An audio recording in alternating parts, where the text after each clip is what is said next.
Hi everyone, আমি আজ চিলেকোঠার ঘরে আরও একটা নতুন ভিডিও নিয়ে তোমাদের কাছে চলে এসেছি। সেদিন ছিল সানডে আর আমরা গেছিলাম জলপাইগুড়ি এক দাদার শ্বশুর বাড়িতে।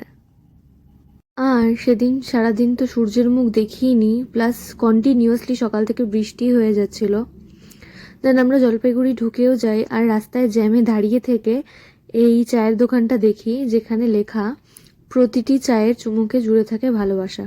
অবভিয়াসলি এটা একদমই সত্যি কথা। আর সেখানে গিয়ে আমরা দাদার ছেলেটার সাথে কিছুক্ষণ সময় কাটি অ্যান্ড দেন তারপর আমরা বাইরে বেরিয়ে আসি একটু ঘোরার জন্য।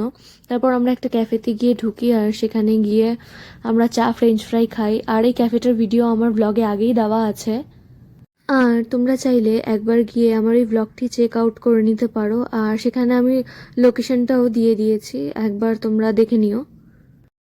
দেন ক্যাফে থেকে বেরিয়ে বৌদির কাছ থেকে শুনি যে সেখানেও নাকি বৈশাখী মেলা বসেছে আর সেদিনই ছিল লাস্ট দিন। তো আর কি, মেলার নাম শুনবো আর আমি ঢুকবো না, এটা তো হয়ই না।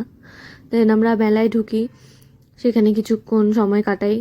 আর দাদা বৌদি সেখানে পুচকির জন্য খেলনা দেখতে থাকে আর আমরাও ওকে নিয়ে চারপাশটা ঘুরে দেখতে থাকি। আর আমাকে মেলাতে আকর্ষণ করে যে জিনিসগুলো, সেগুলো হচ্ছে এই কাপ প্লেটের দোকানগুলো আর হচ্ছে কানের দুলের দোকান।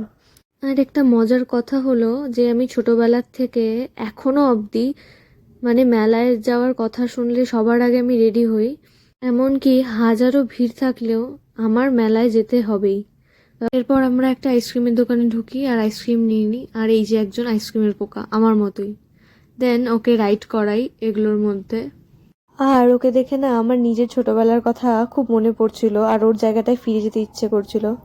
শুধু আমি কেন, আমার জায়গায় যে কেউ থাকলে তারও এই জিনিসটা ইচ্ছে করবে। কিন্তু ছোটবেলায় আমি এগুলো চড়েছি কিনা আমার ঠিক মনে নেই, মার কাছে শুনতে হবে। আর এরপর মেলায় ঘোরাঘুরি শেষ করে দাদা বৌদিদের নামিয়ে আমরাও বাড়ির দিকে রওনা হই।